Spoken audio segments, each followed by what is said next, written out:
विशुद्ध सत्व में जो भगवान रहते हैं उनके द्वारा अनंत अवतार होते रहते हैं। यथा विदासीन कुल्या सरस्यु सुसहस्त्र से, जिस प्रकार जो अक्षय जल का स्रोत होता है उससे कई जो है, मतलब छोटे छोटे जो हैं सरोवर, कई ऐसी चीजें निकलती हैं, तो कई नाले निकलते हैं। तो इस प्रकार से भगवान से कई अवतार निकल आगे। ऋषयो मनवो देवा मनुपुत्रा महोजस कला सर्वे हरेरेव स प्रजापत स्मृता। इवन जो ऋषि हैं, जो मनु हैं, जो सप्तऋषि हैं, 14 मनु हैं, जो 12 आदित्य हैं, जो मनु पुत्र हैं, जैसे इस मनवंतर में मनु पुत्र जो हैं इक्ष्वाकु आदि हैं, वे सब, और महोजस और भी जो अत्यंत शक्तिमान हैं, वो सब हरि की कला है। कला सर्वे हरे रेव। एवं सप्तऋषि भी भगवान के कला अवतार हैं, शक्ताविश अवतार हैं। मनु भी हैं, देवता भी हैं, मनु पुत्र भी हैं, ये सब कला माने गए हैं। और इसमें जिसमें भगवान का ज्यादा अंश होता है तो उसको अंश अवतार कहते हैं। कई बार भगवान स्वयं आ जाते हैं तो पूर्ण अवतार होता है। कई बार अपने सारे गुणों को प्रकट करते हैं तो उसको पूर्णतर अवतार कहते हैं। और कई बार स्वयं आके थे, सारे गुणों को, सारे रसों को प्रकट करते हैं तो परिपूर्णतम अवतार होता है। तो बाकी जो भी शक्ति, जो भी ऐश्वर्य, जो भी तेज जो कहीं दिखाई दे रहा है, वो सब भगवान की एक विभूति है, भगवान की एक कला है। इसलिए सप्तऋषि भी अवतार भगवान की कला है, मनु भी भगवान की कला है। ये मतलब भगवान नहीं है, उन उन जीवों में भगवान की कुछ शक्ति का आवेश हुआ है, ये समझना। और देवता भी इसी प्रकार से हैं, और मनु पुत्र भी हैं। और कला सर्वे हरे रेव स प्रजापत्य स्मृता। इवन जो प्रजापति हैं वो सब भी भगवान की कला माने गए।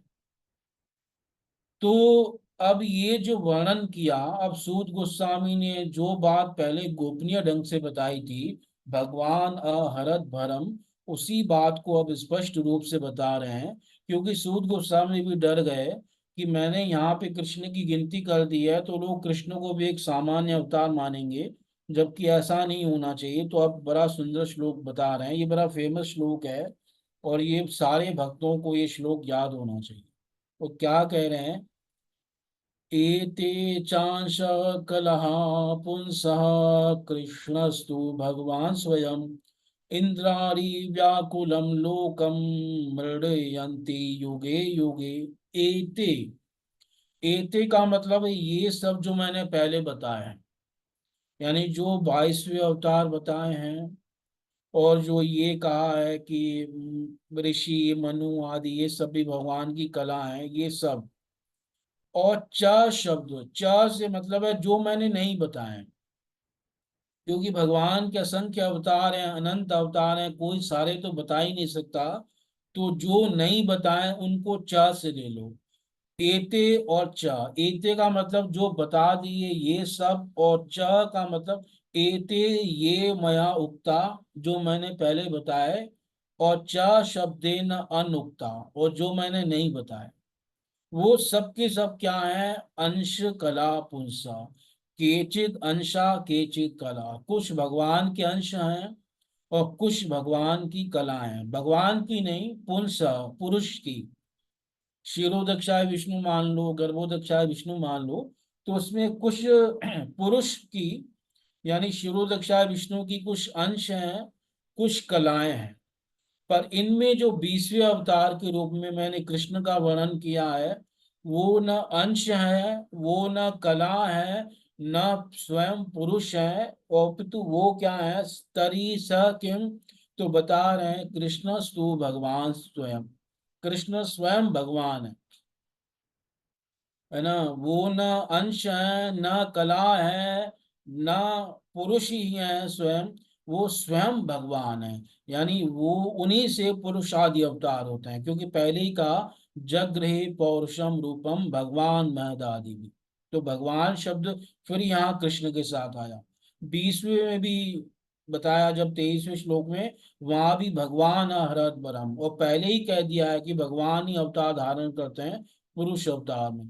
तो ये स्पष्ट बता रहे हैं कि कृष्णस्तु भगवान स्वयं। कृष्ण क्या है? स्वयं भगवान।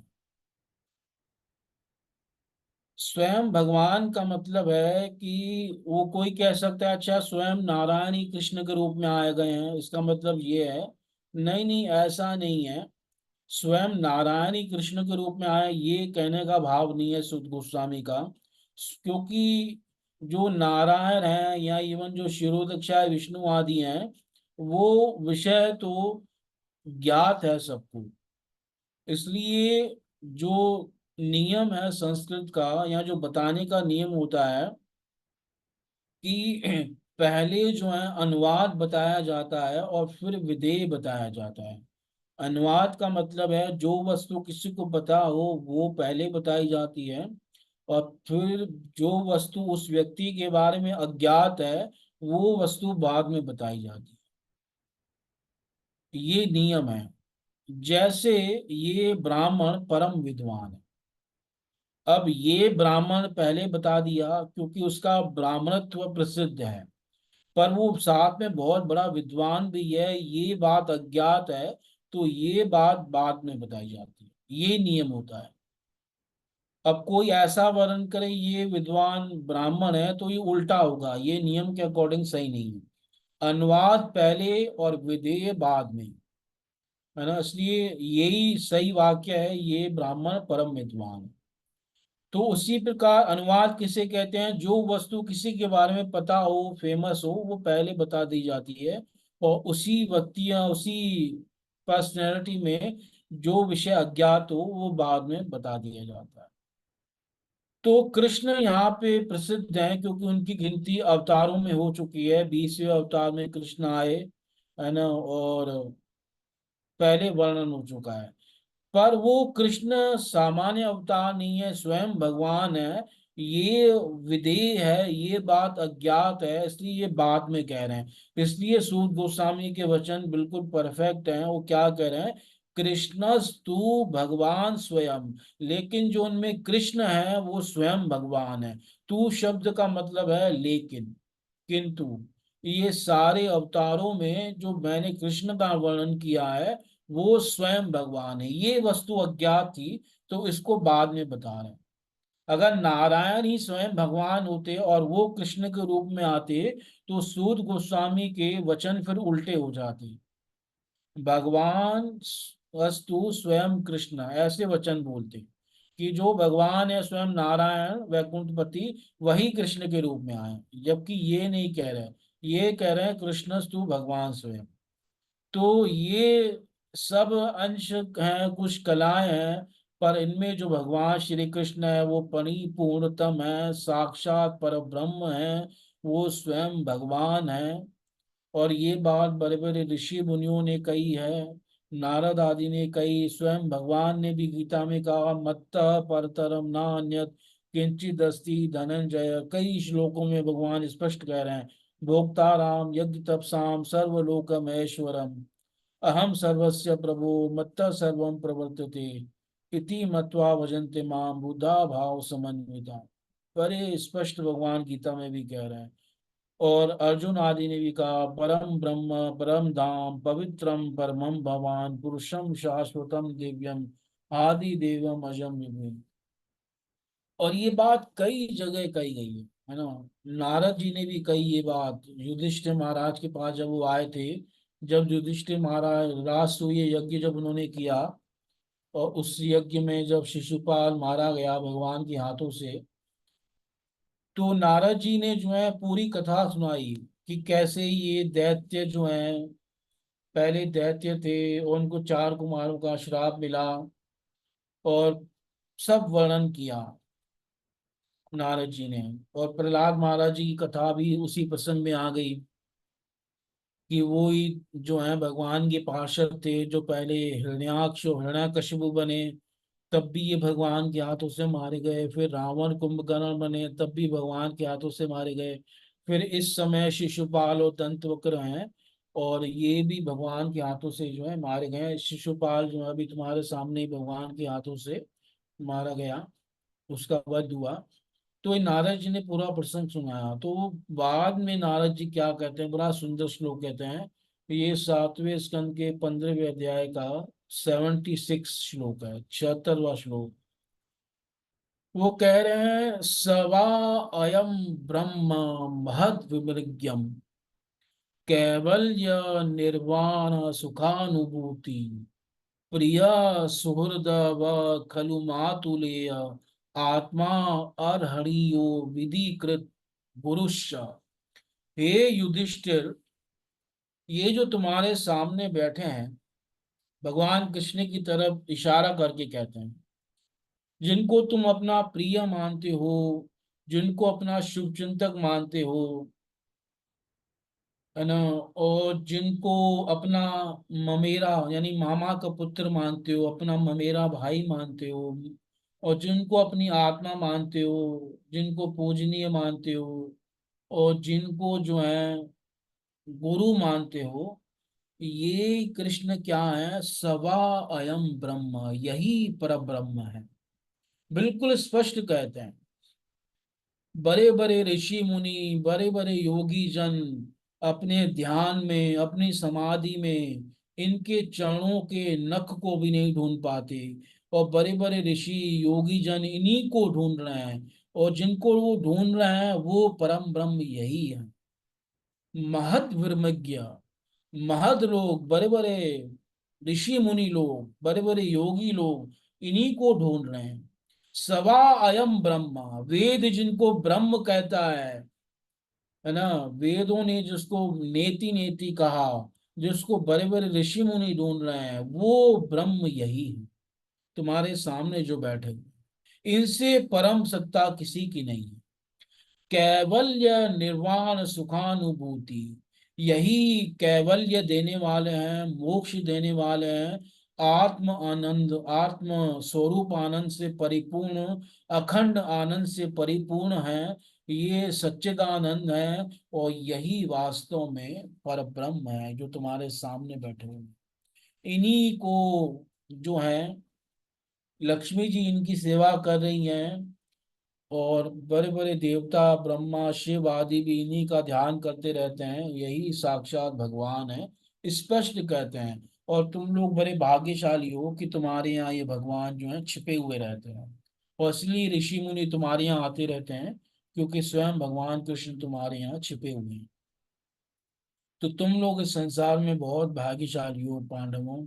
यूयम नृलोके बत भूरि भागा लोकम पुनाना मुनियो भियन्ति येषां ग्रहान वसदति साक्षात गूढ़म परम ब्रह्म मनुष्य लिंगम। आप लोग इस संसार में बहुत भाग्यशाली हो। जब युधिष्ठिर महाराज ने प्रहलाद महाराज का चरित्र सुना तो युधिष्ठिर महाराज बड़े दुखी हो गए कि हम तो ऐसे भक्त नहीं हैं, हमारे ऊपर ऐसी कृपा नहीं हुई जैसे प्रहलाद के ऊपर हुई है, और उनके लिए भगवान आ गए स्वयं उनकी रक्षा करने के लिए। क्या प्रहलाद महाराज की निष्ठा थी भगवान में, क्या अद्भुत भक्त थे, हम ऐसे भक्त नहीं हैं।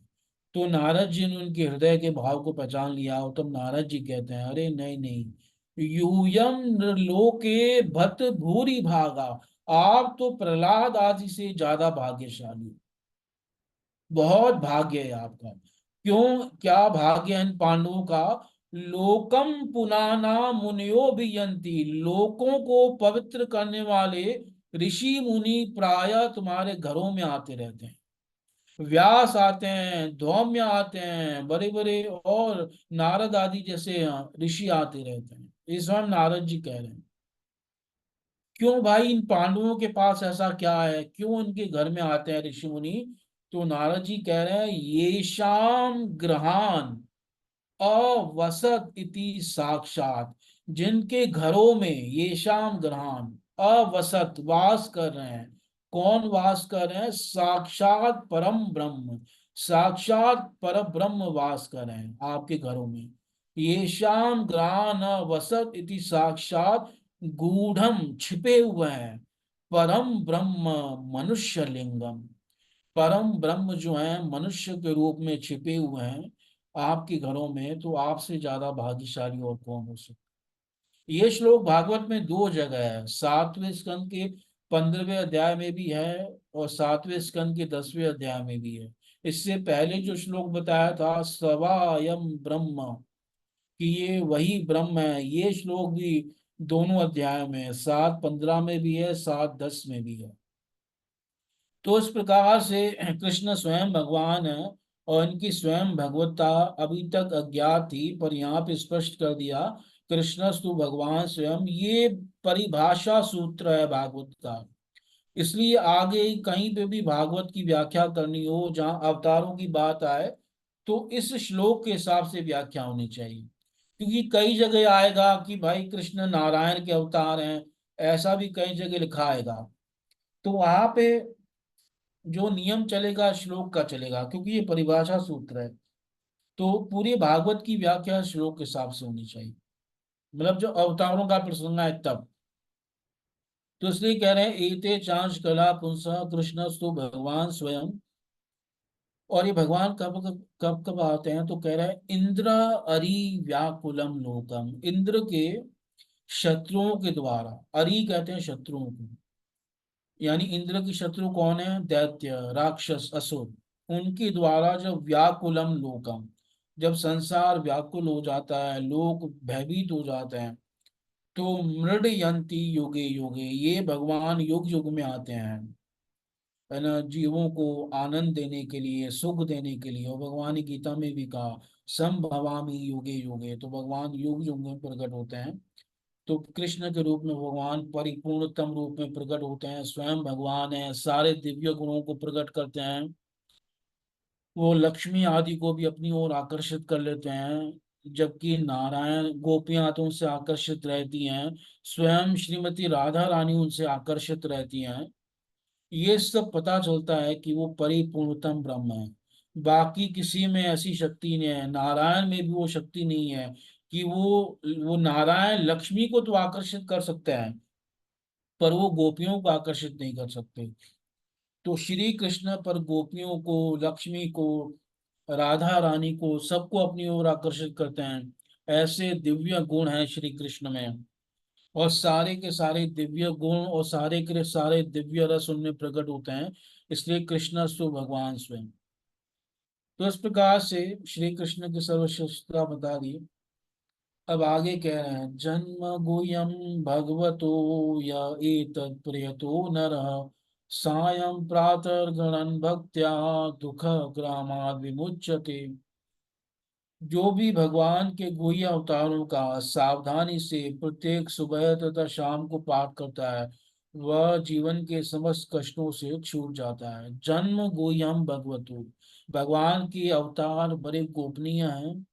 यह एतत् प्रयतो नर, जो मनुष्य इन अवतारों का, है ना, प्रयत एकाग्रता के साथ, सावधानी के साथ, पवित्रता के साथ, सायं प्रातः गणन भक्त्या, यानी जो साय काल में, संध्या के समय और प्रातः काल में, मॉर्निंग में इसका पाठ करता है, इस अध्याय का जिसमें भगवान के अवतारों का वर्णन है, वो वहां वहां तक, तो दुख ग्रामाद विमुच्यते, वो सारे दुखों से क्या हो जाएगा, छूट जाएगा। भक्ति पूर्वक जो उसका मॉर्निंग में और सुबह पाठ करता है।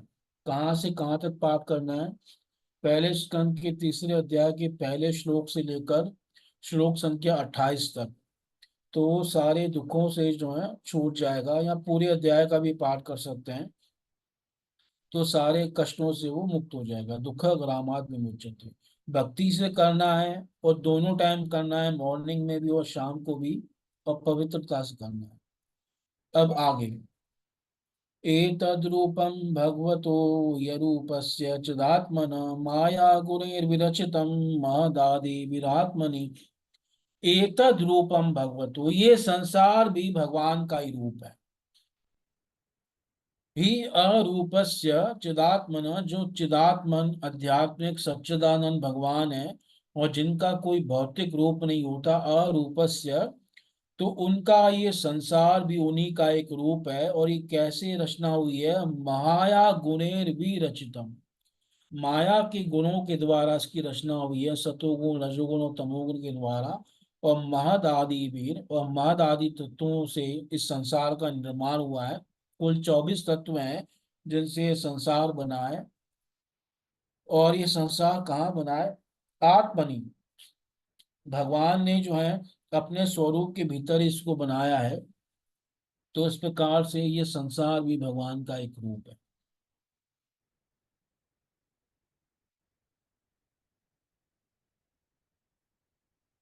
तो एतद रूपम भगवतो, ये भगवान का रूप है। एतद का मतलब यह का मतलब ये संसार। और किस भगवान का रूप है? जो निराकार है, अरूपस्य। यहाँ अरूप का मतलब निराकार नहीं है, यहाँ अरूप का मतलब है जिनका कोई भौतिक रूप नहीं। चिदात्मन है, जो सच्चिदानंद है, चिदात्मन है, उन भगवान का। और इस रूप की रचना कैसे हुई है? तो माया के गुणों से हुई है। विरचितम, महद आदि भी, जो माया के तत्व हैं, महद आदि तत्व 24 तत्व हैं उनसे। और ये भगवान के स्वरूप में ही है, भगवान के स्वरूप से बाहर कुछ भी नहीं है। संसार भी पूरा भगवान के स्वरूप में है। यथा नभसि मेघो गोरेरुर्वा पार्थिवो निले, एवं दृष्टरि दृश्यत्वम आरोपितम बुद्धि भी। अब उदाहरण से इस बात को समझा रहे हैं। यथा नभसि, जैसे आकाश में जो है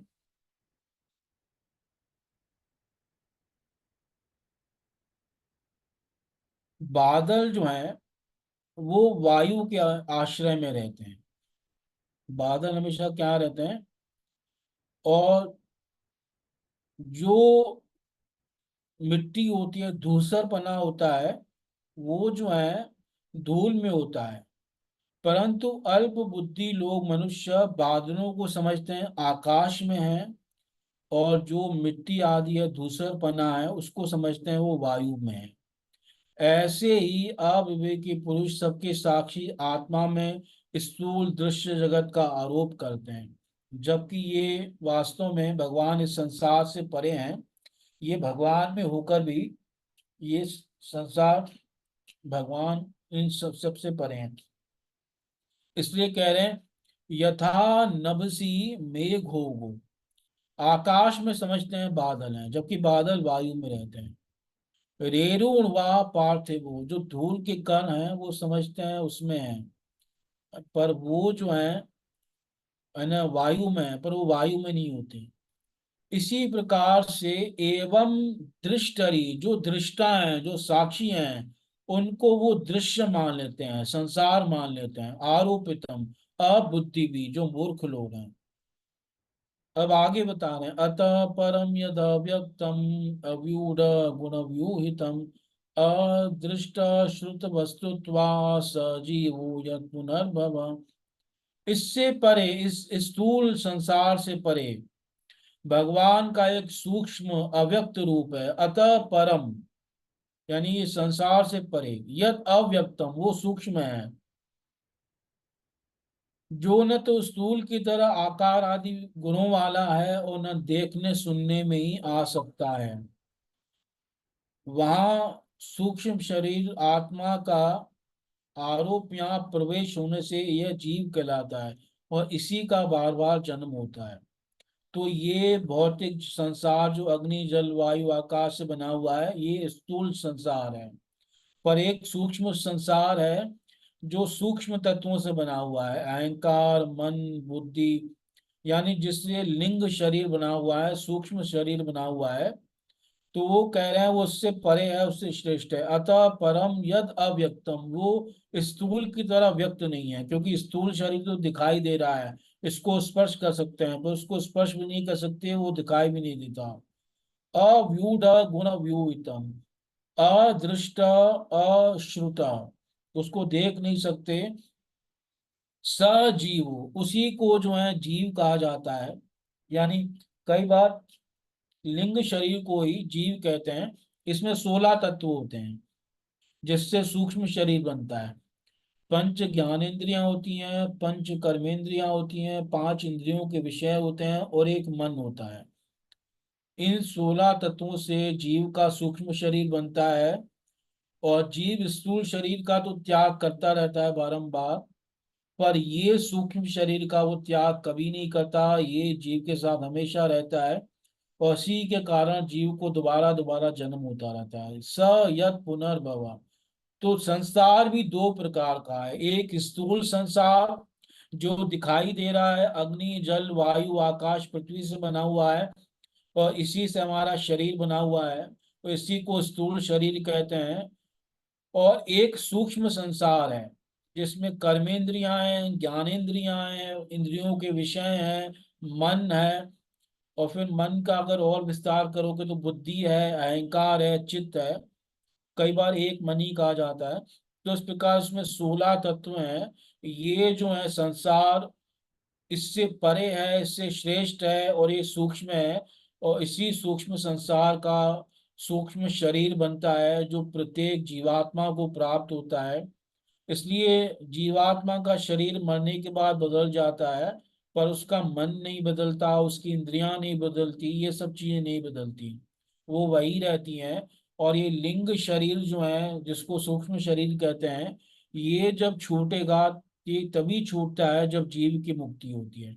जब तक जीव की मुक्ति नहीं हुई तब तक जीव इन्हीं शरीर में बंधा रहेगा। और इसके कारण वो बारंबार जो है दोबारा नया स्थूल शरीर धारण करता है। तो इस प्रकार से ये भी भगवान का एक रूप है, पर ये सूक्ष्म शरीर है। तो ये शरीर कब छूटेगा, क्योंकि इससे बारंबार पुनर्भवा हो रहा है, बारंबार जन्म हो रहा है। तो उसका उत्तर बता रहे हैं। यत्र इमे सद असद रूपे प्रतिषिद्धे स्वसंविधा अविद्यात्मनि कृते इति तद ब्रह्म दर्शनम। कह रहे हैं कि उपयुक्त जो स्थूल और सूक्ष्म शरीर है, ये अविद्या से ही आत्मा में क्या है, आरोपित हैं। जिस अवस्था में आत्म स्वरूप का ज्ञान हो जाता है, ज्ञान होने से या आरोप दूर हो जाता है, उसी समय ब्रह्म का साक्षात्कार होता है। यत्र इमे सद असद रूपे, सत का मतलब है स्थूल और असत का मतलब है सूक्ष्म। ये दोनों रूप जो हैं प्रतिषिद्धे, ये दोनों का त्याग हो जाता है। कब त्याग हो जाता है? स्व संविदा, जब जीव जो है अपने आप को जान लेता है, अपने स्वरूप को जान लेता है, अपने स्वरूप का साक्षात्कार कर लेता है। जीवेर स्वरूप है कृष्णेर नित्यदा स्व संविदा।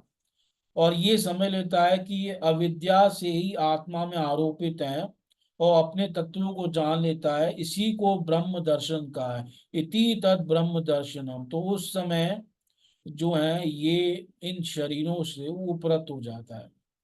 अथवा एक और बता रहे हैं, यदो उपरता देवी माया वैशारदी मति संपन्न एवेति विदुर महमनी स्वे महीयते।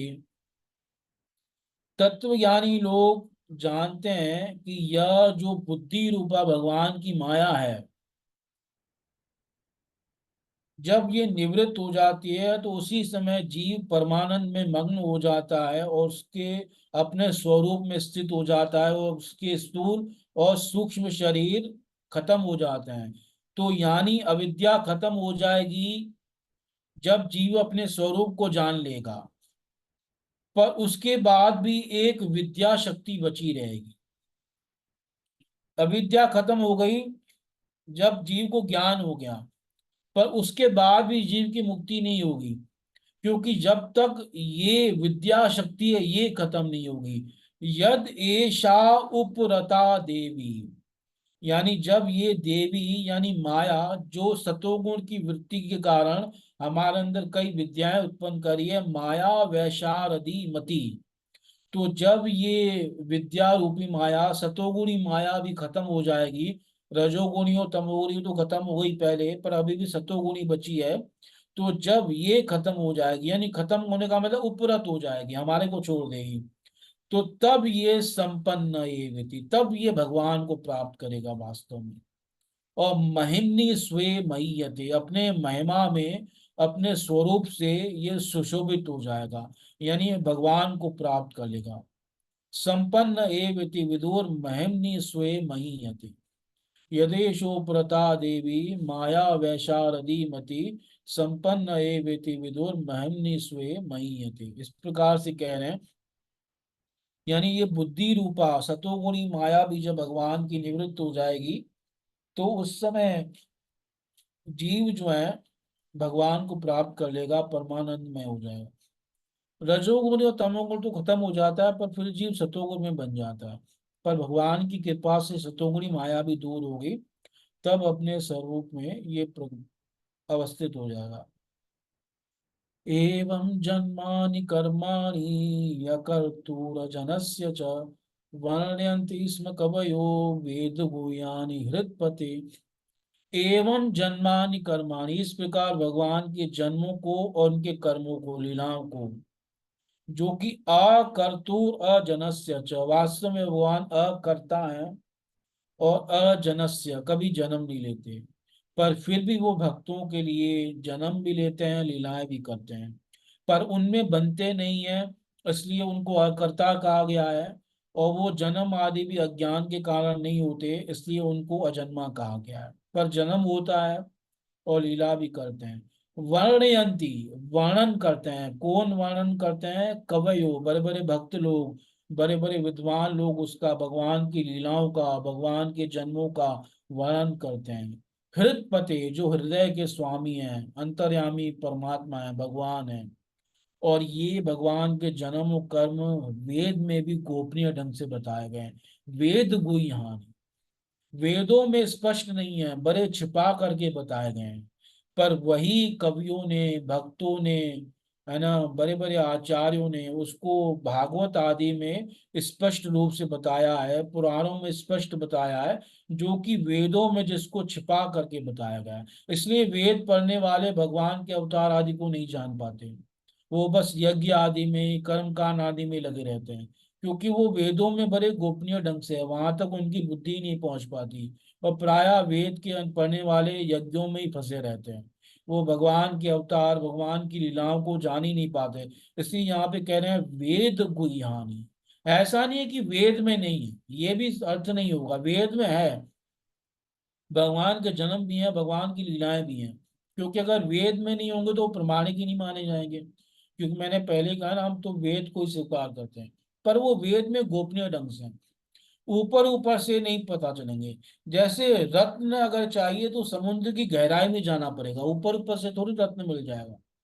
तो वो वेदों की गहराई में नहीं जानते, वेदों को समझते नहीं है, ऊपर ऊपर से वो यज्ञ आदि को देख करके उसी में कर्मकांड में फंसे रहते हैं, जबकि गोपनीय ढंग से, पर उन्हीं अवतारों को, उन्हीं लीलाओं को, है ना, भागवत आदि इतने श्रेष्ठ ग्रंथ हैं, वेद का सार है, वेद से भी श्रेष्ठ है, क्योंकि उनमें वो चीजें स्पष्ट बताई गई। इसीलिए ये जो प्राण है, ये वास्तव में एक प्रकार से देखा जाए तो ये वेद से भी श्रेष्ठ है। क्यों श्रेष्ठ है?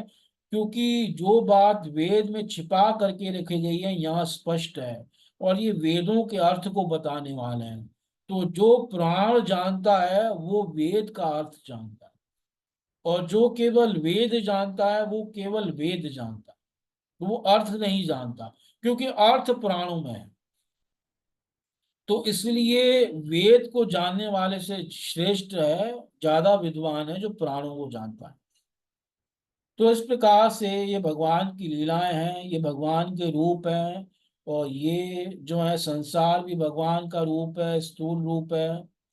और उसी प्रकार एक सूक्ष्म संसार है जो सूक्ष्म तत्वों से बना हुआ है, वो भी भगवान का रूप है। स्थूल संसार से अग्नि जल वायु आकाश पृथ्वी आदि, इनसे हमारा स्थूल शरीर बना हुआ है, और सूक्ष्म संसार से हमारा सूक्ष्म शरीर बना हुआ है। और हमारा सूक्ष्म शरीर हमेशा हमारे साथ रहता है, उसका कभी भी नाश नहीं होता। वो कब जब नाश होगा, जब हम भगवान को प्राप्त करेंगे।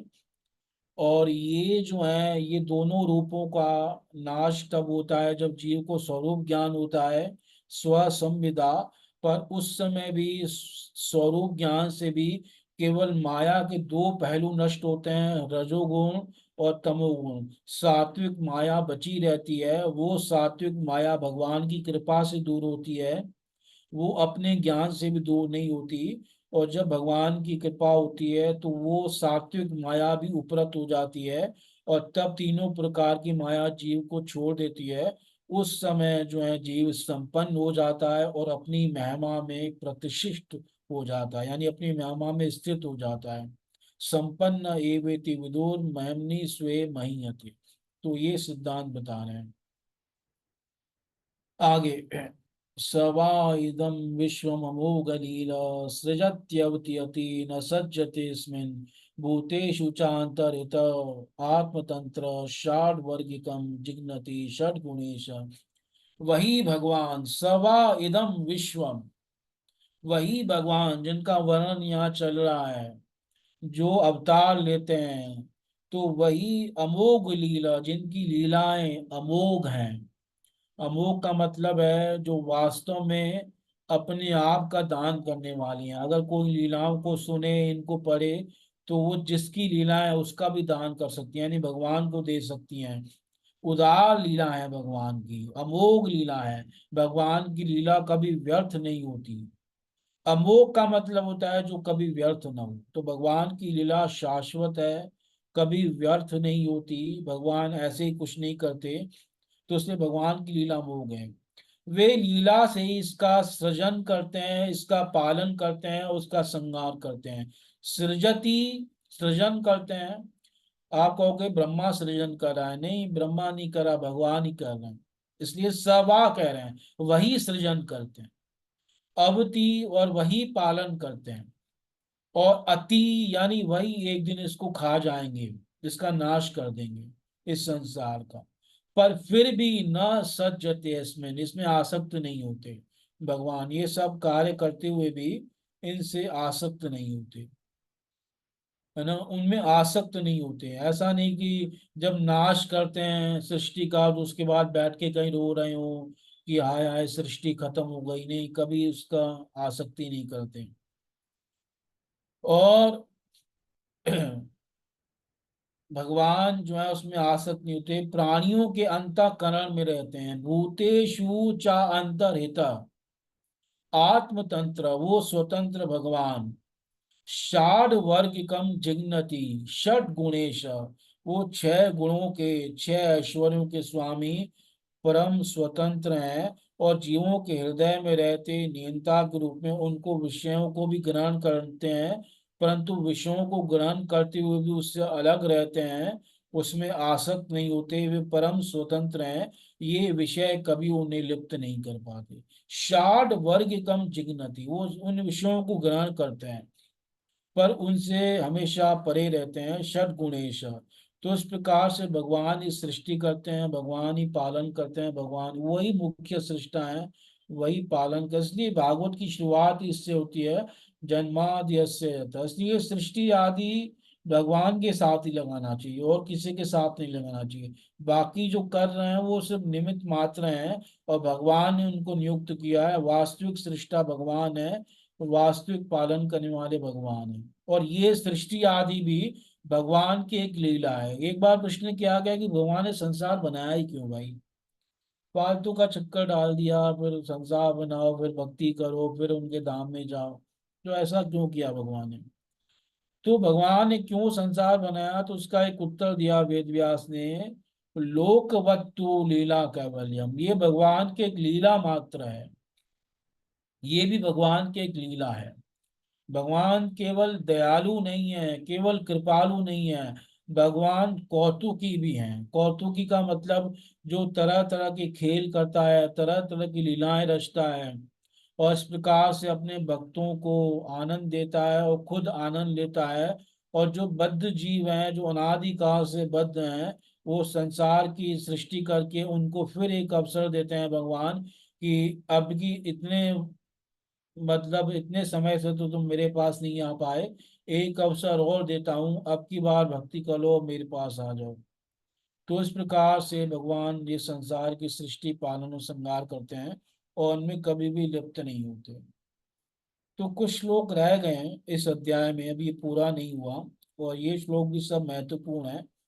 तो मैं फिर ज्यादा जल्दी नहीं कर रहा, क्योंकि अभी काफी श्लोक बचे हैं, है ना। 9 श्लोक बचे हैं।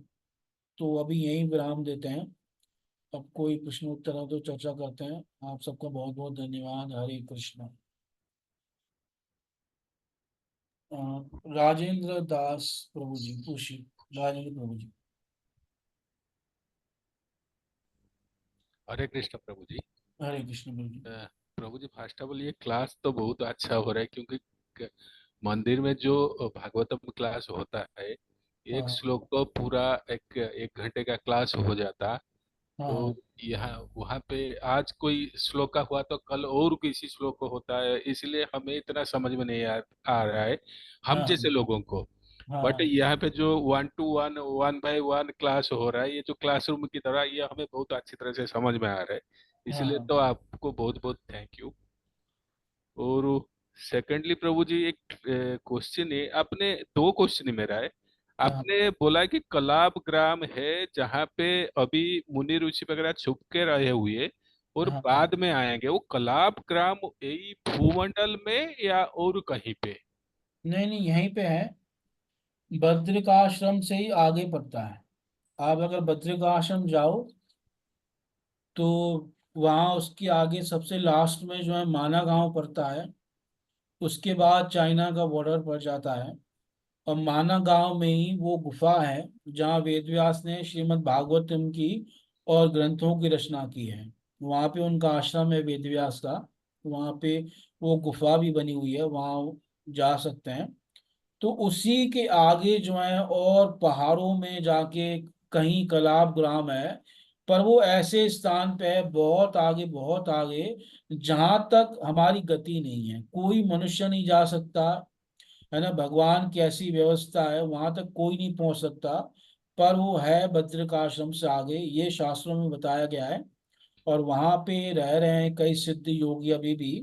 और वो आएंगे सत्युग जैसे ही प्रारंभ होगा, और उनका जो जो कार्य है फिर से वो करेंगे। तो ये शास्त्रों में लिखा हुआ है। पर कोई सोचे वहां तक हम चले जाएं तो भगवान ने ऐसी व्यवस्था की हुई है, जीव नहीं जा सकता। न कोई साइंटिस्ट जा सकता है, न कोई मनुष्य जा सकता है। मतलब भगवान की व्यवस्थाएं ऐसी हैं जो किसी को पता नहीं चलती। और भगवान ऐसी व्यवस्था करते हैं कि उस जो भगवान ने चीजें बनाई हुई उसको कोई लांग नहीं सकता। तो वहां तक कोई जा नहीं सकता, वो बाकी है। बद्रिकाश्रम में है, ऐसा शास्त्रों में लिखा हुआ। ठीक है प्रभु ठीक है। जी। और दूसरा प्रश्न क्या प्रभु जी, था? एक दूसरा प्रश्न है। आपने बोला जो 16 चीज पे बना हुआ, 5 जनेन्द्रिय, 5 कर्मेंद्रिय और 5 बताया, 16 चीज बताया था, वो हाँ, थोड़ा दोबारा बता देंगे? 5 ज्ञानेंद्रियां जैसे हमारे नेत्र कान, ये सब 5 ज्ञानेंद्रियां है ना। हाँ। और 5 कर्मेंद्रिय जैसे हाथ पैर वाणी, और 2 नीचे के द्वार जिनसे मलमूत्र त्याग करते हैं, इनको कर्मेंद्रिय माना गया है।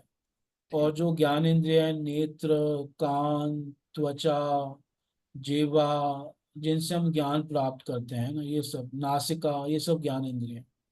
5 इंद्रियों के विषय, रूप, रस, गंध, शब्द, स्पर्श। जैसे रूप का ज्ञान हमें नेत्रों से होता है, गंध का ज्ञान नासिका से होता है, स्पर्श का ज्ञान त्वचा से होता है, शब्द का ज्ञान कानों से होता है ना। और रस का ज्ञान जीवा से होता है। तो 5 ये विषय। तो 15 और एक मन, 16, ये 16 तत्वों से हमारा सूक्ष्म शरीर बना हुआ है। इसलिए जब जब हम जाते हैं तो हमारे साथ ये सब जाते हैं। इसलिए आपने देखा होगा कि जीव का जब अंतिम समय में आता है ना, वो बूढ़ा होता है, तो उसकी इंद्रियां काम करना बंद कर देती हैं, उसकी आंखें उसे दिखाई देना कम शुरू हो जाता है, कानों से कम सुनाई देता है। तो उसकी इंद्रियां शरीर से धीरे धीरे जा रही होती हैं। और जब मृत्यु होती है तो पूरा शरीर छोड़ के चली जाती हैं। तो इस प्रकार से केवल आत्मा नहीं जाता, इंद्रियां भी जाती हैं। ये भगवान ने गीता में ही कहा है 15वें अध्याय में। अगर आप 15वां अध्याय पढ़ो तो वहाँ भगवान कहते हैं कि इंद्रियां भी जाती हैं। तो इस प्रकार से 16 तत्वों का हमारा ये सूक्ष्म शरीर है। ठीक है प्रभु। जी प्रभु जी, हरे कृष्णा। बबीता माता जी, खुशी। हरे कृष्ण प्रभु जी। प्रभु जी, अच्छा। इसी से रिलेटेड वैसे एक पॉइंट मेरा था, जो आपने अभी इंद्रियों की चर्चा करी, 16 जो सूक्ष्म शरीर की जो संरचना है, हम्म। तो इसमें अगर स्थूल शरीर में ऐड करते तो ये फिर 5 महाभूत और ये चीजें और ऐड हो जाती है ना प्रभु जी इसमें, तब ये 24 तत्व बन जाते हैं। हाँ, 5 महाभूत ऐड कर दो तो कितने हो गए? तो इसमें 5 ही ऐड हो जाएंगे प्रभु जी, फिर एक ये फॉल्स ईगो और इंटेलिजेंस और नहीं, पहले ये जो पांच, फील्ड ऑफ। 5 ऐड करो ना, फिर कितने हो गए? हाँ नहीं, इसमें 5 ऐड करेंगे तो प्रभु जी, तो फिर तो केवल 16 5 21 ही हुए। किस हो ऐसे गए? प्रभु जी, वो जो एक भगवत गीता में चैप्टर है जिसमें हम फील्ड ऑफ एक्टिविटीज पढ़ते हैं शरीर की, हम्म। जिसमें क्षेत्र के बारे में चर्चा की जाती है प्रभु जी। तो हाँ उसमें बताते हैं ना कि 24 तत्वों से मिलके हम हाँ। मतलब वो, मनुष्य का जो शरीर है, फील्ड ऑफ एक्टिविटीज जो उसकी है वो 24 हैं। हाँ उसी के अंतर्गत पूरा संरचना उसकी होती है। तो हाँ हाँ। उसमें फॉल्स ईगो और वो ये वही बता रहा हूँ, जैसे 5 जोड़े तो कितने, 21 हो गए। हाँ, और 3 चीजें और होती हैं प्रभु जी उसमें। हाँ, वो जो हमने मन गिना था ना, जिसको हमने एक हाँ तत्व माना है, 16वां हाँ। तत्व मन था। यस। ये मन, इसको अंतःकरण कहते हैं, जो है एक ही, पर कार्यों के भेद से, वृत्तियों के भेद से 4 प्रकार का हो जाता है। ये अंतःकरणी जब अहम की वृत्ति धारण करता है तो उसको अहंकार कहते हैं, है ना। ये जब बुद्धि की वृत्ति धारण करता है उसको बुद्धि कहते हैं। हर किसी की वृत्ति है। तो अहंकार, बुद्धि और चित्त, ये 3 और मिलके फिर 24 हो जाते हैं। और कई बार इनकी गिनती एक में की जाती है तो फिर 16 ही गिने जाते हैं। तो सामान्यतया 24 तत्व होते हैं। और फिर कई बार जब 16 गिने जाते हैं तो 4 अंतःकरण को एक मान के गिना जाता है, और फिर खाली मन कहा जाता है। तो इस प्रकार से 16 भी ठीक है, 24 भी ठीक है, 21 भी ठीक है ना। अंतर कुछ नहीं है, बस वो कई बार अंतःकरण को एक गिना जाता है, कई बार वृत्तियों के बेस से 4 माना जाता है। वो है एक ही, पर 4 उसके कार्य हैं तो उसको 4 माना जाता है। अहंकार, बुद्धि, चित्त, ये यस मिला के और मन 24 तत्व बन जाते हैं। पर जो हमारा सूक्ष्म शरीर है, वहां पे इसकी गिनती एक ही होती है, तो वो 16 ही माने जाते हैं। जैसे यहाँ पे भी 16 ही कहा है, और कई जगह भागवत में षोडश कलम कहा है। तो इस प्रकार से, और जो स्थूल शरीर है वो तो फिर बदलता रहता है, अग्नि जल भी नाशवान है। तो इसलिए उसको सूक्ष्म शरीर में उसकी गिनती नहीं होती, वो स्थूल शरीर मान। तो प्रभु जी, मेरा बस एक यहाँ पे प्रश्न था इस चर्चा से कि प्रभु जी की सूक्ष्म शरीर के साथ जो इंद्रियां जाती हैं, तो इनकी क्या आवश्यकता है? क्योंकि हम इंद्रियों की आवश्यकता, तो जैसे हम ये मटेरियल वर्ल्ड में रहते हैं तो हमें जरूरत पड़ता है इस भौतिक शरीर को चलाने के लिए, उसे कोई कार्य लेने के लिए। सूक्ष्म शरीर के समय इंद्रियों की क्या आवश्यकता है प्रभु जी, जो ये जाती हैं प्रभु जी? क्योंकि ये भी सूक्ष्म शरीर का एक हिस्सा है, ये स्थूल नहीं है, इंद्रियां स्थूल नहीं है। जो आंखें, कान आदि आप से समझ रहे हो, ये हाँ। इंद्रियां नहीं है। ये इंद्रियों के दरवाजे हैं केवल। इनके भीतर जो देखने की शक्ति है वो इंद्रिय है, कानों के भीतर जो सुनने की शक्ति है वो इंद्रिय है। ये जैसे कान है, ये तो केवल दरवाजा मात्र है, खिड़की मात्र है ना। इन शक्ति तो भीतर है। तो वो सूक्ष्म होती है, वो स्थूल नहीं होती। उस शक्ति को आप टच नहीं कर सकते, वो फिजिकल नहीं है। तो इसलिए वो सूक्ष्म शरीर का हिस्सा है, वो सूक्ष्म शरीर के साथ जाता है। और जीव जहां भी जाएगा वो देखेगा, सुनेगा, तो उसे ये शक्तियां चाहिए ही चाहिए, है ना। Yes, कि जीव जब सूक्ष्म शरीर में जाएगा तो उस समय भी उसको कुछ चीजें दिखाई देती हैं, कुछ चीजें सुनाई देती हैं। तो वहां पे भी चाहिए, और फिर दूसरा शरीर धारण करेगा तो उसमें भी ये शक्तियां चाहिए चाहिए। तो इसलिए ये साथ में जाती हैं, है ना। वो yes, सूक्ष्म शरीर का ही अंग है, वो स्थूल फिजिकल नहीं है वो, है ना। कि आपकी नेत्र जो है, वो आप इनको नेत्र समझ रहे हो, पर ये नेत्र नेत्र नहीं है, खिड़की है। इनको देखने की जो इंद्रिय है वो भीतर ही है। तो वो फिजिकल नहीं है, तो इसलिए वो सब शक्तियां साथ में जाती हैं। क्योंकि जब अगला शरीर प्राप्त होगा तो उसमें ये सब फिर जो है एक्टिव हो जाएंगी, ये शक्तियां, क्योंकि जीव के साथ ये शक्तियां रहती हैं, इसलिए। yes, प्रभु जी, ठीक है। ठीक है, नंद गोखलेश्वर का मुझे प्रश्न ले सकते हैं अभी। हाँ जी, खुशी पर।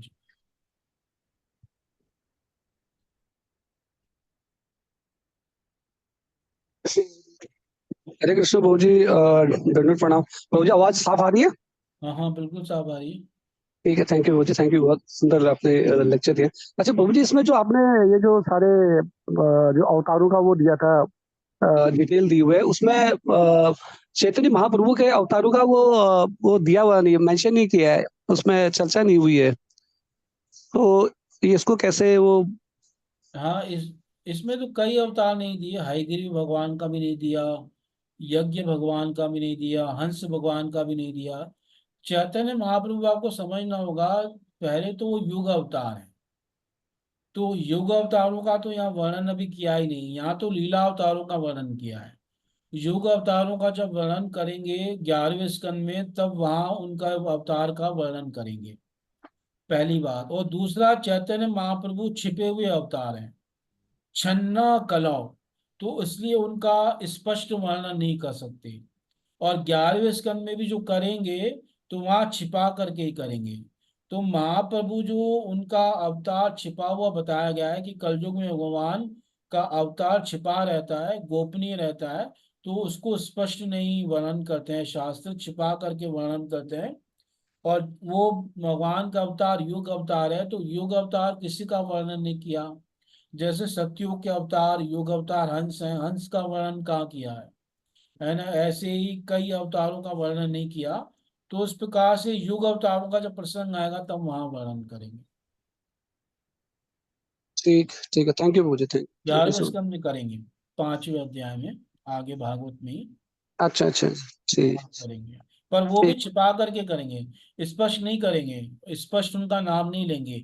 उनके लक्षणों से आप पहचान पाओगे कि हाँ ये चैतन्य महाप्रभु का वर्णन कर रहे हैं ना। लक्षण ऐसे बताएंगे जो और किसी अवतार में घटित नहीं होंगे, तो तब पता चलेगा अरे ये तो महाप्रभु का ही वर्णन कर रहे हैं, इस प्रकार से। अच्छा प्रभु जी, उसमें वो बता देना ना, जो जैसे वो भविष्य पुराण में कि सारे जो भगवान के जो अवतार हैं उस उनके उसमें सारा मेंशन किया हुआ है, तो ये चैतन्य महाप्रभु का ये भविष्य पुराण में भी उनके अवतार का जो छन्ना अवतार का वर्णन उसमें आता है क्या, या देखो, जहां भी शास्त्र में आता है ना, छिपा करके ही आता है, स्पष्ट नहीं आता है इतना वर्णन। कई बार कुछ भक्त लोग ऐसे वाक्य दिखाते हैं कि जहाँ छिपा मतलब स्पष्ट भी वर्णन आया है, पर एक्चुअल में सब छिपा करके ही आया है। क्योंकि जो प्रमाण देने जब थे ना कविराज गोस्वामी को चैतन्य चरितामृत में, तो जो उन्होंने दो प्रमाण दिए हैं, महाभारत का प्रमाण दिया है, भागवत का प्रमाण दिया है, और जहां जहां के प्रमाण दिए हैं उन्होंने छिपा करके ही प्रमाण दिए हैं। कहीं भी उन्होंने स्पष्ट ऐसा कोई प्रमाण नहीं दिया कि जहां बिल्कुल स्पष्ट वर्णन हो। तो जब कविराज गोस्वामी ने नहीं दिए तो वो सब प्रमाण जो है स्वीकार्य नहीं है ना। अगर प्रमाण ऐसे उपलब्ध होते तो एक तो भगवान का छन्न अवतार की वो जो बात है वही खत्म हो जाती, और दूसरा ऐसे प्रमाण अगर उपलब्ध होते तो कविराज गोस्वामी पहले ही चैतन्य चरितामृत में उनको लिख देते, क्योंकि उनको तो बताना ही था। पर ऐसे प्रमाण नहीं है, जो प्रमाण है वो सब छिपे हुए हैं, गोपनीय ढंग से ही है। जैसे यहाँ का है ना, वेद गुह्यान हृदपति, भगवान का अवतार वेदों में गोपनीय होता है, ऐसे ही शास्त्रों में महाप्रभु का अवतार गोपनीय ढंग से ही बताया गया था। ठीक है, थैंक यू प्रभु जी, ठीक है, थैंक चलिए, यू। हरे कृष्ण। प्रभु जी अभी और कोई प्रश्न नहीं है प्रभु जी। एक मेरा प्रश्न था प्रभु जी, वो आज की चर्चा से नहीं है, तो अगर हाँ आप अलाउ करें तो पूछ सकता हूँ प्रभु जी मैं। हाँ, पूछ सकते हैं भाई। प्रभु जी इसमें बस एक चीज पढ़ी थी प्रभु जी भगवत गीता में मैंने, कि मोड ऑफ गुडनेस और प्योर गुडनेस प्रभु जी। हम्म। इनमें प्योर गुडनेस मतलब बेटर होता है, प्रायोरिटाइज हम इसको और बेटर वे से कर सकते हैं, लेकिन ये प्योर गुड इसमें डिफरेंस क्या है मुझे एग्जैक्टली? अच्छा, देखो, प्योर गुडनेस का मतलब विशुद्ध सत्व, मेरे ख्याल से वही भाव होगा वहां पे, है ना। हाँ, yes yes sorry, yes sorry. तो विशुद्ध सत्व क्या होता है, जो यहाँ का सत्व है मटेरियल वाला, मोड ऑफ नेचर का, तो ये इसमें रजोगुण और तमोगुण रहता है। यहाँ पे जो गुण है ना, उसकी एक विशेषता है किसी भी गुण की, चाहे सतोगुण है, चाहे रजोगुण हो, चाहे तमोगुण है, ये अकेला कभी नहीं रहेगा। ये तीनों भाई हैं और तीनों साथ साथ रहते हैं, इनकी माता माया देवी है, और तीनों साथ रहेंगे। पर हाँ, अंतर ये होता है, कहीं कोई ज्यादा होता है, कहीं दो कम होते हैं। जैसे कहीं सतोगुण ज्यादा है तो उसको सतोगुण कह देंगे, पर वहां भी रजोगुण होगा, वहां भी तमोगुण होगा। तो यहाँ पे जो है ये तीनों गुण हमेशा साथ रहते हैं।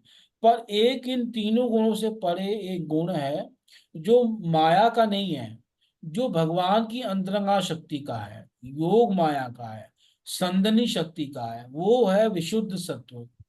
और उसमें केवल विशुद्ध सत्व रहता है, वो तीनों गुणों से परे है, आध्यात्मिक है, अलौकिक है, माया से परे है, प्रकृति से परे है, दिव्य है, उसी से जो है भगवान के जो पार्षद हैं, उनके जो पार्षद शरीर होता है वो उसका निर्माण होता है, तो उसको वो संदनी शक्ति से आता है। तो ये अंतर है, वो दिव्य है और इस संसार में जो है वो संसारिक है, और ये माया से उत्पन्न है, वो योग माया से उत्पन्न है, ये अंतर है। दोनों की माँ भी अलग है, और उससे भगवान का धाम भी उसी से बना हुआ है, विशुद्ध सत्व से। भगवान जो अपना स्वरूप धारण करते हैं वो भी विशुद्ध सत्व से धारण करते हैं, वो बिल्कुल दिव्य है। और इस संसार में जो भी चीज है वो माया से बनी हुई है, वो उसमें तीनों गुण रहते ही है, ये अंतर तो है। प्रभु जी, अगर हम इस संसार की बात करें तो जैसे आपने कहा कि ये ट्रांसेंडेंटल है, इस संसार में नहीं होता, लेकिन अगर हम अपने आचार्यों, समकालीन आचार्य या पूर्ववर्ती आचार्यों की बात करें तो उनको हम कह सकते हैं कि वो शुद्ध सत्व में थे, मोड ऑफ प्योर गुडनेस में थे वो। हाँ बिल्कुल, जो भगवान की भक्ति करता है वो तीनों गुणों से परे उठ जाता है, और वो शुद्ध सत्व में स्थित हो जाता है। इसलिए भगवान ने कहा ना गीता में, महात्मा नस्तु माम पार्थ दैवीम प्रकृति आश्रिता। वो दैवी दिव्य प्रकृति के आश्रित हो जाते हैं, हम लोग माया प्रकृति के आश्रित हैं, पर वो जो है योग माया के आश्रित हो जाते हैं, तो वो तीनों गुणों से ऊपर उठ जाते हैं। ये बात सही है, जो भगवान यस के सर। शुद्ध भक्त होते हैं, जो आचार्य होते हैं। Thank you Prabhu ji, thank you. तो जी एक हाँ, एक प्रश्न है, हंसा दत्त हाँ, लीन, अच्छा ठीक है। पूछिए। हरे हरे कृष्ण, आप प्रश्न कीजिए। हरे कृष्ण प्रभु जी, धर्म प्रणाम। बहुत ही सुंदर सेवा प्रभु ji, thank you very much. हरे कृष्ण प्रभु जी। प्रभु जी, मेरा क्वेश्चन प्रभु जी क्लास से तो नहीं है, पर मेरा एक छोटा सा क्वेश्चन है। जो हम भगवान को भोग ऑफर करते हैं, तो हमें मतलब ऐसा सुनने में आया है कि हमें ना मतलब जो अभक्त जो होते हैं, मतलब जो सोलह माला या वो करते हैं, उनका हम्म। हमें जो है भगवान को ऑफर करते हैं, तो हमें उनका भोग नहीं लेना चाहिए। पर प्रभु जी, इसमें बात ये निकल के आती है कि भगवान तो सारे पाप और जो भी उसमें ऐसे होते हैं, सब कुछ भगवान हर हर लेते हैं उसमें, और वो भोगा शुद्ध भोगा बना देते हैं उसे, क्योंकि उनने पा लिया होता है। तो हमें हमें हमें ये बोला जाता है कि हमें ना उन भक्तों का जो ऑफर किया हुआ भोगा है वो नहीं नहीं लेना चाहिए। तो प्रभु जी, फिर भगवान ने एक बार ले लिया, ग्रहण कर लिया है, तो फिर ये बात तो रहनी नहीं चाहिए। नहीं, इसमें दो चीजें हैं। जैसे कोई अगर भगवान का शुद्ध भक्त नहीं है, और अगर वो भगवान, फिर वो भोग लगाएगा ही क्यों, अगर भगवान से ईर्ष्या द्वेष करता है। मान लो कोई शुद्ध नहीं है, पर वो भगवान से ईर्ष्या भी नहीं कर रहा, द्वेष भी नहीं कर रहा, और उसका कुछ भगवान के प्रति भाव है, और वो भोग लगा रहा है, तो ठीक है, कोई दिक्कत नहीं है ना। वो उसका कहा जाता है जो भगवान से ईर्ष्या कर रहा है या द्वेष कर रहा है, या पवित्रता का ध्यान नहीं रखना। देखो, भगवान भोग स्वीकार करते हैं, पर भगवान ने एक शर्त भी लिख रखी है गीता में। अगर जहाँ भगवान भोग स्वीकार करने की बात करें, वहां भगवान एक वाक्य और बोल रहे हैं, पत्रम पुष्पम फलम तोयम यो में भक्त्या प्रयश्यति तदहम भक्ति उपरतम अश्नामि प्रयतात्मना। कि मेरे भक्त, पहली बात तो भक्त होना चाहिए, जो भी पत्र पुष्प फल जल मुझे अर्पित करते हैं, पर साथ में जो मुख्य बात है प्रयतात्मना है, वो जब पवित्र होकर अर्पित करते हैं, शुद्ध होकर अर्पित करते हैं, तभी भगवान उसको स्वीकार करेंगे। अगर कोई पवित्रता का ध्यान नहीं रखेगा, तो भगवान उसको स्वीकार नहीं करेंगे। जैसे कोई भाई जो है बाथरूम चला गया, फ्रेश होके आ गया, और उसके बाद बिना नहाए सोचे भगवान को भोग लगा, तो भगवान स्वीकार कर लेंगे?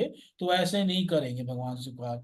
जैसे कोई माता जी है, वो उसको, उनके पीरियड चल रहे हैं, और वो उस अवस्था में सोचे भगवान को भोग लगा दे, भगवान स्वीकार करेंगे? तो भगवान स्वीकार नहीं करेंगे।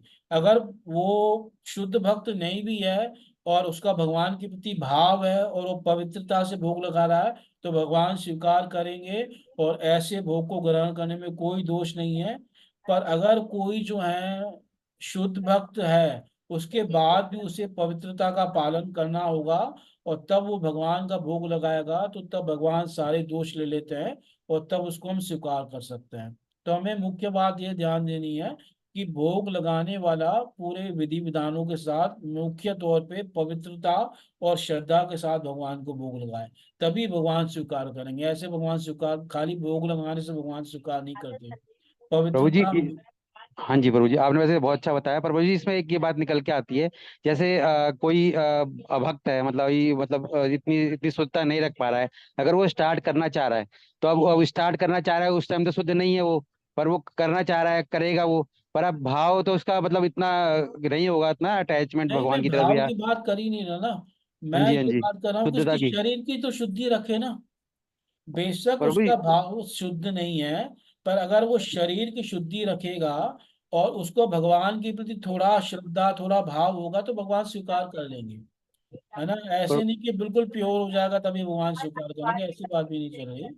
पर प्रभु जी हाँ, जैसे हमने एक स्टोरी सुनी है कि वो कहते कर्माबाई जी की, वो पहले, मैं जहाँ तक मेरे को याद आ रहा है, उसमें ऐसा था कि पहले माता जी जो है, पहले वो मतलब एकदम साफ सुथरा होके एकदम नहीं बनाती थी, पहले जैसे उनको होता था वैसे ही कर देती थी, तो भगवान फिर भी ग्रहण करने आते थे क्योंकि उनका भाव शुद्ध था, मतलब उतना साफ सफाई नहीं। फिर किसी कोई आया था उनके पास बोलने के लिए कि आपको शुद्ध करके सफाई वफाई करके करना है, तो माता जी फिर टाइम पे नहीं बना पाती, भगवान को वेट करना पड़ता था। ऐसे करके वो जी स्टोरी है ना, मतलब जो मेरे को हाँ याद आ रही है फिर बिल्कुल से। है। पर देखो, जो भी ये ना, ये भाव के धरातल पे बात हो रही है, अभी हम उस भाव के धरातल पे नहीं है। हम जो है शास्त्रों के हिसाब से हमें बात करनी है, जो हमारा वर्तमान स्थिति है। हर कोई वैसी स्थिति पे नहीं है। हम लोग अपनी स्थिति के हिसाब से बात करेंगे। है ना? उसमें पवित्रता चाहिए, इसलिए उनको भी एक आचार्य ने समझाया था कि भाई पवित्रता से भोग लगाया करो। सनातन गोस्वामी थे, और पर वो, उनकी स्थिति ऊंची थी, वो भाव में भगवान को भोग लगाती थी और भगवान भाव से स्वीकार करते थे। तो वो वैसी स्थिति हर किसी की नहीं है, वो कोई एग्जाम्पल नहीं है, वो प्रमाण नहीं है। प्रमाण जो है आपको शास्त्र से लेना पड़ेगा। शास्त्र क्या कह रहा है? शास्त्र कह रहा है, भगवान कह रहे हैं कि पवित्रता से भोग लगाओ, और पवित्रता नहीं होगी तो भगवान नहीं स्वीकार करेंगे। तो उसको, ये बेसिक नियम है। इसलिए मैं बार बार कहता हूँ कि अर्चा विग्रह की सेवा करनी है तो दो बेसिक नियम आपको पालन करने पड़ेंगे। एक शुद्धि और एक श्रद्धा, यानी पवित्रता और श्रद्धा, तभी भगवान स्वीकार करेंगे। बेशक मन का भाव दूषित वगैरह हो तो वो तो सेवा करने से शुद्ध हो जाएगा। पर आप सोचो, हम शरीर की भी शुद्धि का ध्यान नहीं रखेंगे और अपवित्र शरीर से भगवान को भोग लगा देंगे, तो भगवान स्वीकार नहीं करेंगे। वो तो आपको शुद्ध रखना पड़ेगा, और साथ आप में प्रभु जी, श्रद्धा। हाँ हाँ जी प्रभु जी, आप ऐसे एकदम सही बोल रहे हो, मतलब मैं एग्री हूँ 100% इस बात से। पर प्रभु जी कई बार ऐसे कंडीशन हो जाती है कि आदमी सिंगल है और वो बीमार पड़ गया है या नहीं हो सकता शुद्ध, तो उस केस में क्या आप बोलोगे आप? उसमें यही कर सकते हैं कि मतलब भगवान से क्षमा मांग सकते हैं। है ना? ये कभी कभार का जो है उसमें छूट दी जा सकती है, पर ये रोज का नियम नहीं बनाना चाहिए, आलस नहीं करना चाहिए। है ना? जी कभी जी कभार इतना वो नहीं है, भगवान से क्षमा मांग के भगवान को जो है ऑफर कर सकते हैं। तो ये कर सकते हैं। है ना? जी उसमें प्रभु पहले ही क्षमा मांग लो। पर बाकी आप रोज के आलसी बन जाओ और नियम ऐसा करो तो वो भी नहीं जी चलेगा। जी। ठीक ठीक है। Prabhu ji, 100% Prabhu ji agree. Thank you very much Prabhu ji, बहुत ही सुंदर, थैंक यू, हरि बोल। हरे कृष्ण भाई, बहुत हरे बहुत कृष्ण। धन्यवाद आप सबका। धन्यवाद। हरे ठीक है, आई कृष्ण। थिंक प्रभु जी सेशन अब हम क्लोज कर सकते हैं। हाँ अभी कोई ठीक और है। प्रश्न नहीं है। ठीक है, ठीक है। Thank you so much Prabhu जी, आपका समय निकालने के लिए बहुत बहुत धन्यवाद प्रभु जी। बहुत अच्छे से चीजें आपने एक्सप्लेन करी आज की क्लास में, और हर क्लास में आप करते आ रहे हैं। हमारा बहुत सौभाग्य है कि आपका सानिध्य हम सबको मिल रहा है। हरे तो हम कृष्ण। सब आपका धन्यवाद करेंगे प्रभु जी। तो सभी भक्त प्रभु जी का धन्यवाद कर सकते हैं, मैंने सबको अनम्यूट कर रखा है। Thank you Prabhu ji. हरे कृष्णा। हरे हरे कृष्णा हरे प्रभु कृष्णा। जी, हरे कृष्णा हरे कृष्णा हरे कृष्णा। हरे कृष्णा कृष्णा कृष्णा कृष्णा हरे हरे, हरे हरे हरे राम हरे राम राम राम हरे हरे हरे। राम हरे हरे हरि हरे बोल हरि कृष्ण। बोल। Thank you Prabhu ji, Hare Krishna Hare Krishna.